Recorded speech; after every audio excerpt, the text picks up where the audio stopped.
Ar-Rahman. Baik, amalan apa saja yang perlu diamalkan di Lailatul Qadar?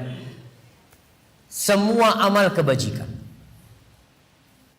Aisyah radhiyallahu taala anha mengatakan, kata Aisyah radhiyallahu taala anha, ini seorang istri mensifati suaminya.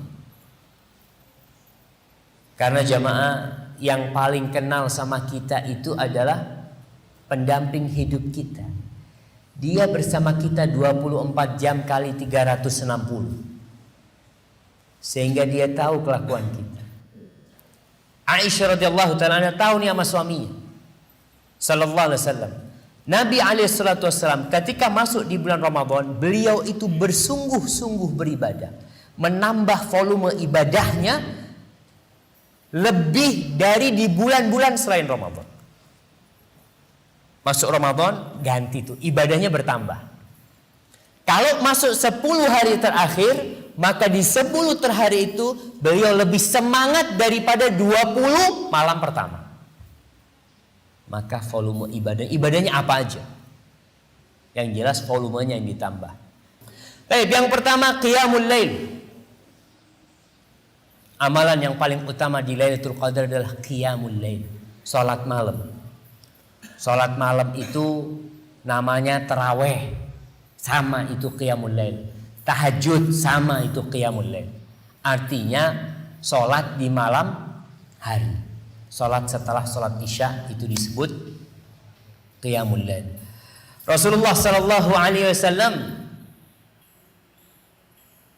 mengatakan man qama lailatul qadri. Tadi udah kita sebutkan tuh. Man qama lailatul qadr. Barang siapa yang bangun salat malam pada Lailatul Qadar, ghufira lahu ma taqaddama min dhanbi. Dan Rasulullah sallallahu alaihi wasallam idza dakhala al-ashr awakhir min Ramadan. Beliau ni kalau masuk 10 hari dari Ramadan, akhir dari Ramadan, ahyal lail, malamnya dihidupkan. Ahyal lail. Wa aiqadha ahla, istrinya dibangunkan. Biasanya Nabi itu bangunkan istrinya kalau beliau mau witir. Di akhir malam baru dibangunin istrinya. Supaya juga ikut sholat malam. Tapi di malam Ramadan dibangunin mereka. Bahkan Rasul SAW sebelum Ramadan itu sering membangunkan putri dan menantunya. Rumah Nabi sama rumahnya Fatimah tuh nempel tembok. Rasul SAW kadang-kala datang ke rumahnya Fatimah, ngetuk pintu mengatakan, ala tusallian, kalian gak sholat nih, bangun nih sholat. Begitu Rasul SAW. Wa aiqadha ahla wa jadda wa shaddal mi'zam. Beliau semangat menyingsingkan lengannya, beribadah, dan mengencangkan sarungnya. Mengencangkan sarungnya ini salah satu maknanya tidak mendekati istrinya. Ini bukan malam buat tidur-tiduran sama istri. Ini malam buat meraih Lailatul Qadar. Maka beliau beriktikaf biasanya ke masjid. Yang kedua, qiraatul Qur'anil Karim, baca Quran. Umpamanya 10 hari terakhir tiap hari 3 juz lah.